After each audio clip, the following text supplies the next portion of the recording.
Hello there, and thank you for tuning in to see what the world looks like through atheist eyes. I'm Frank Zindler from American Atheist Press, and I'll be your host for a series of programs that I've prepared for American Atheist Television.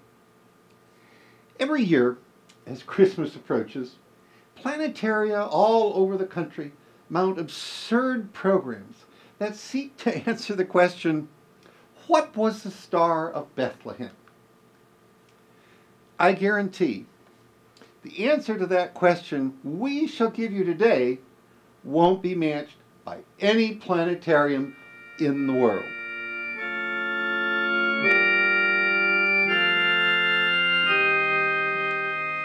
The oldest of the canonical Gospels, the Gospel of Mark, knows nothing of the genealogy, birth, or childhood of Jesus of Nazareth. Only in the later Gospels do we get any such information. It's a curious fact that the later the literary source, the earlier the details we are given concerning the Wizard of Nazareth. It's as though Jesus lived his life backwards. Only Matthew and Luke of the canonical Gospels tell us anything of the origins and circumstances of his birth. Alas, Matthew and Luke contradict each other almost completely in this regard. And so I, like many other scholars, conclude the whole shebang is fiction. Jesus of Nazareth never was born at all. Jesus of Nazareth is a myth.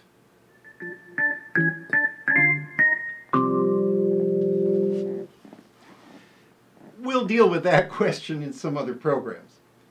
Today, I want to focus on one aspect of the fairy tale story of the birth of Jesus of Nazareth, a story found only in the Gospel of Matthew.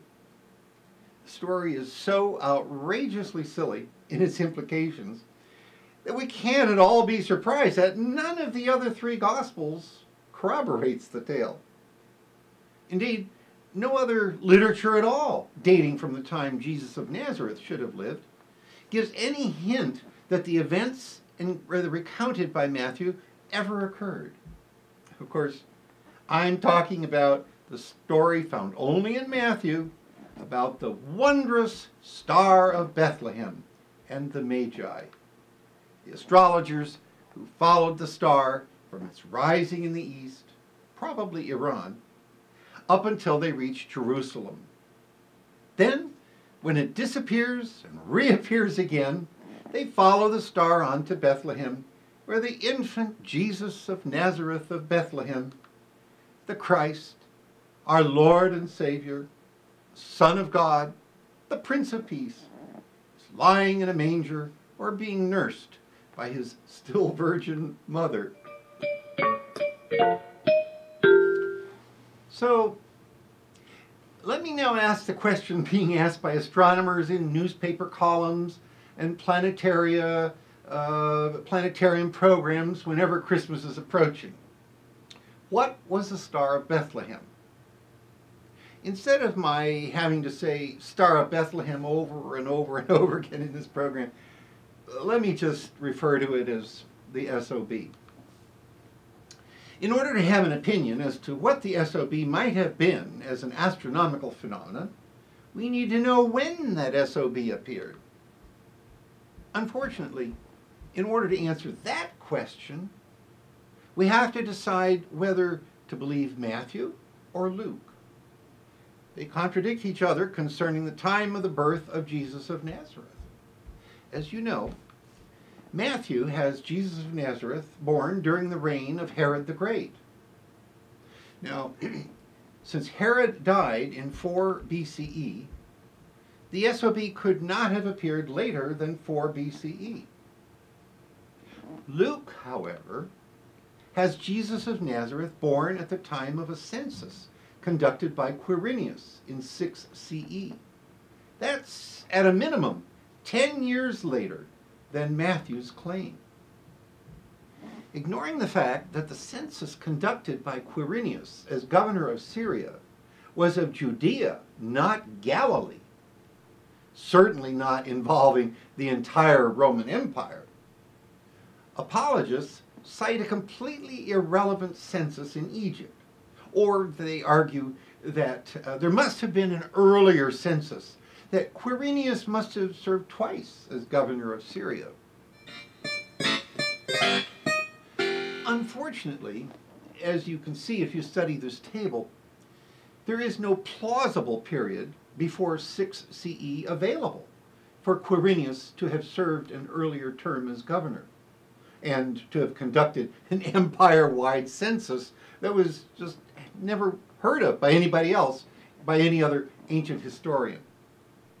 Oh yeah, well, there's a possible time slot after Quintilius Varus from 3 to 2 BCE. Alas for the apologists who unfailingly confuse possibility with probability. We know Quirinius was occupied with other assignments during those years. And, oh yes, that time slot would still be after the death of Herod the Great and Terrible. Well, let's face it, we don't know whom, if anyone, to believe. We can't tell exactly when that SOB appeared. All we can do is ask what astronomical oddities may have been observed around the turn of the era. Was it a nova, a comet, an unusual conjunction of planets?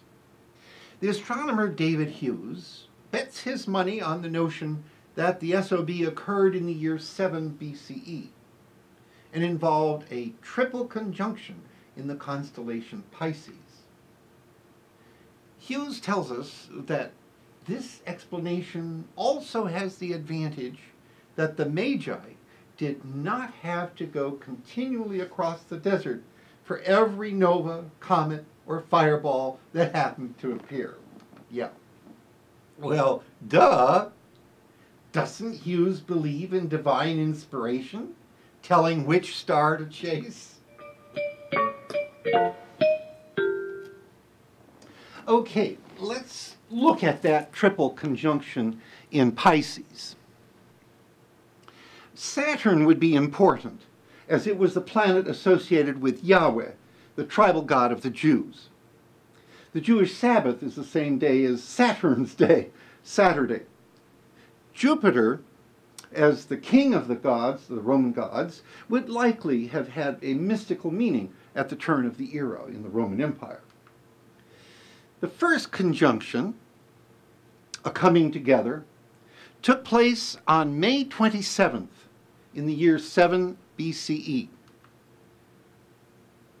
Jupiter and Saturn came no closer than 0.98 degrees, about twice the apparent diameter of the moon. That being the case, why would we refer to that SOB in the singular? Why don't we speak of the stars of Bethlehem?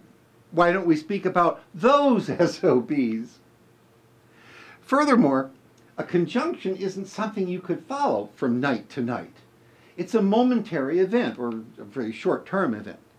Perhaps the Magi followed just one of the planets, Saturn maybe. More of this later. The second conjunction, after the planets had separated about 6 lunar diameters from each other, and then they came back another 0.98 degrees, again on October 6th, 7 BCE. That occurred, that was the second one. Then they separated to 1.2 degrees, that's more than two lunar diameters. And then they came back together within 1.05 degrees of each other on December 1st, 7 BCE. Then they went their separate ways. Perhaps to light the paths of Mormon messiahs in Mexico, or the births of babes in Bechuana land. But now we have to answer the big question we've been putting off until now. How do you follow a star anyhow?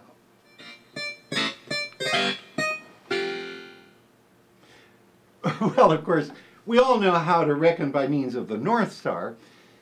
If the Magi had followed the North Star, however, they would have ended up at the North Pole. Now, there's absolutely no evidence that at the time of the Nativity, Bethlehem was located at the center of the North Polar ice sheet, the ice cap that used to cover the entire Arctic Ocean before it started to disappear due to global warming. So how could you follow any other celestial object? How would you follow Saturn or Jupiter, for example?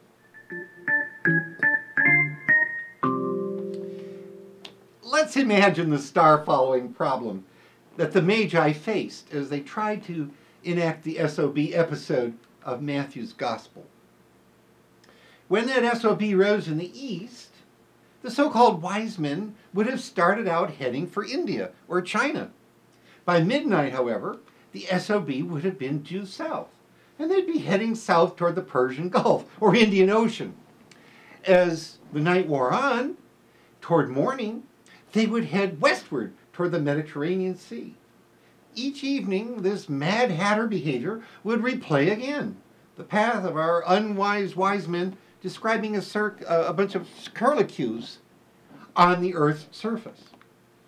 Depending on how fast they traveled, how regular their rate, and which planet they followed, the absolute size and shapes of these curlicues would differ greatly, and their final destinations would differ incredibly.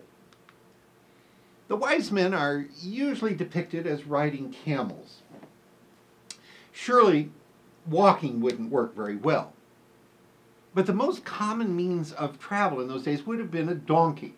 And most donkeys were only two-cylinder conveyances. Even sports donkeys were only four-cylinder. So maybe six-cylinder camels were in fact the way the Magi traveled.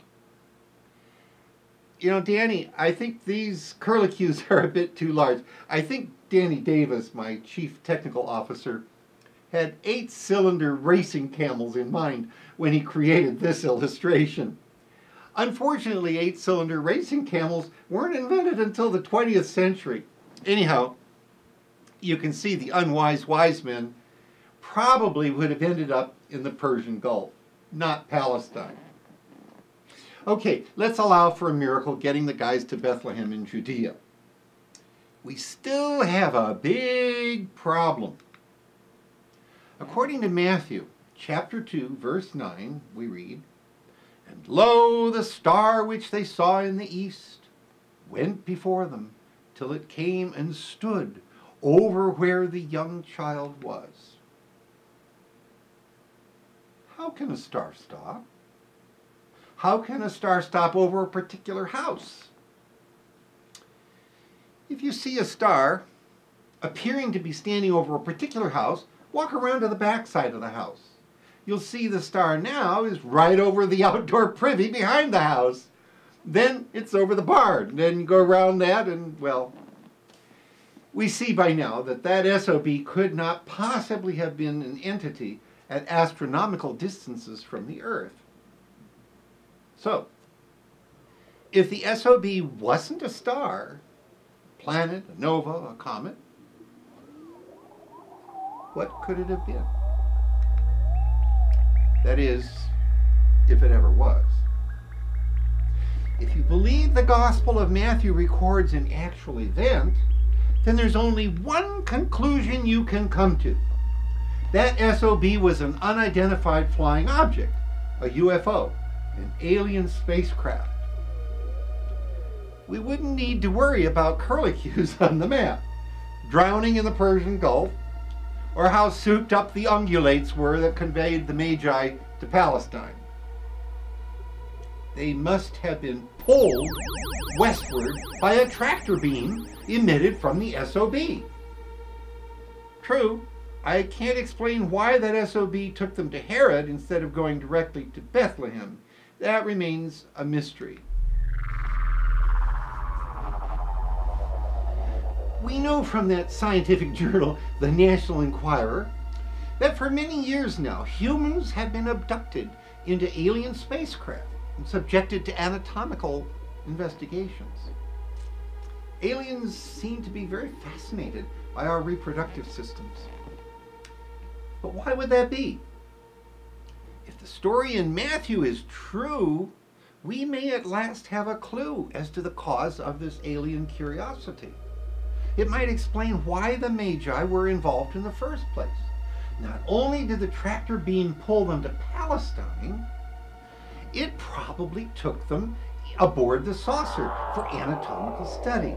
They would have learned, for example, by that study, that male humans are born with foreskins.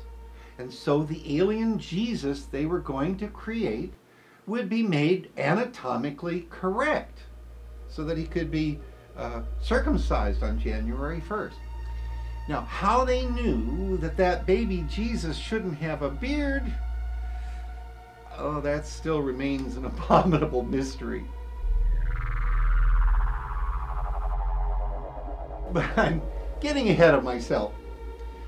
What if an alien, not an angel, abducted the Virgin Mary and after examining her reproductive system got her pregnant? That's not all that implausible. After all, it's every bit as possible as you or I mating successfully with a petunia. So this is much more likely than her being raped by a supernatural being.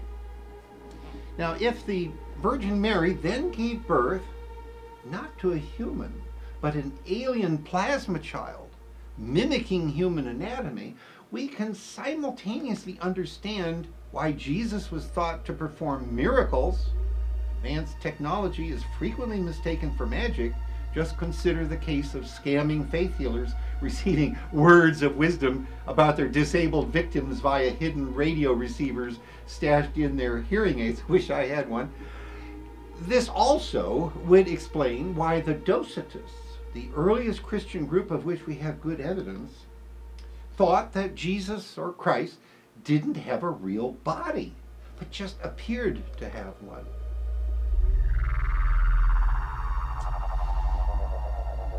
In ending this unexpectedly long program, I need to tell you about the exciting discovery of an ancient scroll in the Geniza at the Nazareth Farm Village theme park in Israel.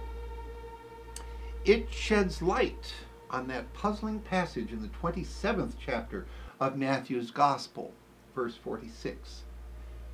In the King James Version, J.C. is reported to have said, well, he said it in Aramaic, but anyway, my God, why hast thou forsaken me?" In the scroll fragments of Matthew 27, recently discovered by archaeologists working for the Nazareth Village theme park, we see that the text originally read, "Beam me up, Scotty. There's no intelligent life down here."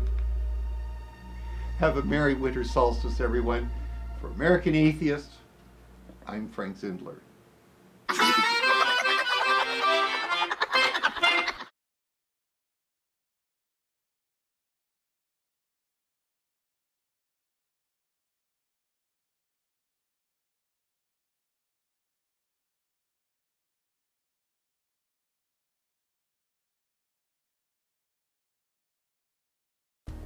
If Nazareth didn't exist at the turn of the era, when JC and the Holy Family should have been living there, there's a big problem for Christianity. No Nazareth, no Jesus of Nazareth. No Land of Oz, no Wizard of Oz. Renee Salm's The Myth of Nazareth, the invented town of Jesus, proves that this is indeed the case. The Myth of Nazareth can be ordered from the American Atheist webpage as well as from Amazon.com. Order your copy today. In The Myth of Nazareth, Renee Salm debunks the biblical archaeology done at present-day Nazareth and shows that it was uninhabited from the end of the Iron Age until after the destruction of Jerusalem in 70 CE. Salm shows that much biblical archaeology is just a branch of Christian apologetics, just like so-called creation science. The Myth of Nazareth strikes at the Achilles heel of a popular god. Get your copy today from Amazon.com.